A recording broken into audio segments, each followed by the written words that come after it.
This is the first of several videos designed to help Homes for All AmeriCorps direct service members understand our program's performance measures and how they need to report on the direct services they provide to beneficiaries, clients, or households at their service site. We'll talk about why we report, who we are reporting to, what we're reporting, when we're doing it, and where we're doing it. All of our direct service members are involved in performance measure reporting because it helps us share the value and importance of AmeriCorps in our communities.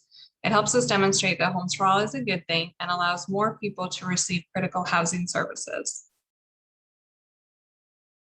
Performance measures and the data you report to us tell us so many things. To start, it demonstrates how members have made a difference because we're literally tracking how many people they've served.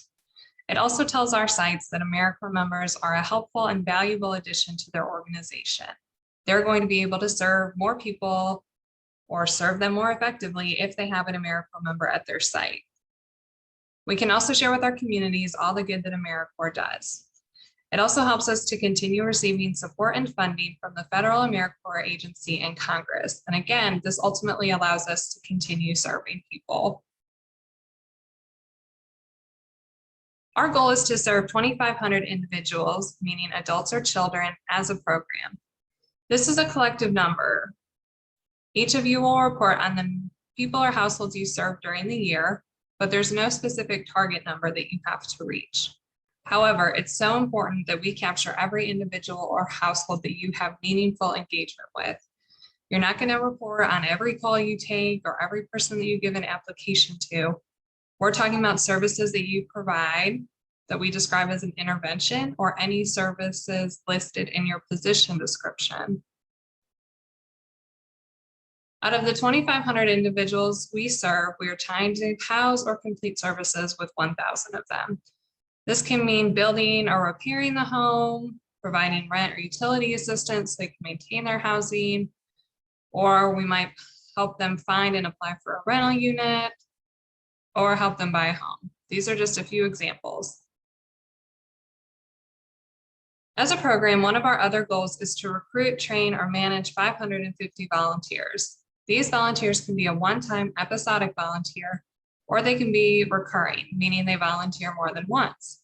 You are only reporting on volunteers that you recruit, train, or manage to provide similar direct services to what you do.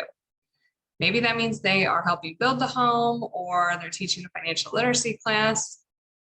You aren't going to report on a volunteer that comes in to stuff envelopes or answer the phone for the afternoon, just the volunteers that provide similar services to what you do. This screen shows the different components of our program, and you all fit into one of these components. The services that you provide in these components may be focused on people experiencing homelessness. It might be construction focused or providing just general housing services. So all of you in those components, you're going to be reporting throughout your service year. To sum it up, we're reporting on the number of people we serve, and we're capturing some basic information, some demographics, and the services we provide. That information is all confidential. We're also only reporting on the household once during the service year. So if you have another AmeriCorps member at your site through our program, and you both serve the same household, only one of you is going to fill out the form on that household. You'll have to work that out amongst yourself, how you divide it up, but we do recommend setting up a good system to distribute the reporting load equally. You're also only reporting on a household once. We've said that a couple times. And even if a household leaves services and comes back later in the year, you're not going to fill out a new form for them because we're only counting them once. You'll tell us about the number of people housed. Again, there's just a couple examples on the screen of what we mean when we say housed, and then the number of volunteers. We're reporting on by the 15th of every month for the previous month. If you're the type of person that does better sending stuff in throughout the month, you are absolutely welcome to do that. It may be helpful for you to set aside time on like a Friday to get it all done each Friday. Or maybe every Monday, whatever works for you. But absolutely the deadline is the 15th of every month for the previous month. So for example, people that were served in September or housed in September will need to be reported on by October 15th. There are 2 steps to reporting on the household to be served. The first is the AmeriCorps Services form. This form is completed throughout the month as you are seeing clients. Again, you don't have to share that with us until the 15th, or you can share it throughout the month, but we do recommend filling it out at least throughout the month as you see clients. We would recommend that you include it in whatever intake or assessment or start of services process that you have to do for your site. You also don't have to wait, and you shouldn't wait until the person leaves service.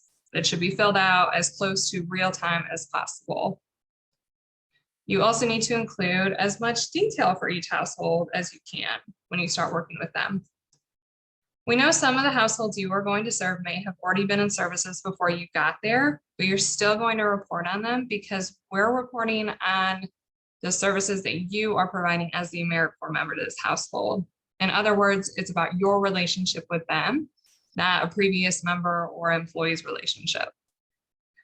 You'll need to use the correct 2021-2022 services form that's on our website. Please do not ask your site for the form or use forms that were left by previous AmeriCorps members because they're no longer accurate. We use a new form each program year. Once you fill out the form, you'll sign it saying the data and information is accurate, and you'll upload the form into America Learns. Again, this can be done as you're completing the reports, but at the very least, they need to be uploaded regularly, which is why we have that 15th of the month as the deadline to complete your reporting. That date is so important. The 15th of every month, that's when we have our monthly trainings. That's when we have our performance measure reporting. So just keep that date in your head. If you are a member that recruits, trains, or manages volunteers, you'll fill out a volunteer report on a monthly basis. That monthly basis will cover the previous month. You'll track the number of volunteers, how many hours they served, and whether they are episodic or recurring. All you have to do is fill out the form and send it to our staff, and we'll take care of the rest. This video is the first of several videos designed to help you understand how and when to report and other helpful details of reporting. We'll have a video that goes through the actual AmeriCorps Services form, showing you how to fill it out. We'll show you how to upload it into America Learns, and we'll show you how to complete the volunteer report. If you have any questions after watching these videos on what to do or how to do it, you'll contact Homes for All staff so we can help you work through it.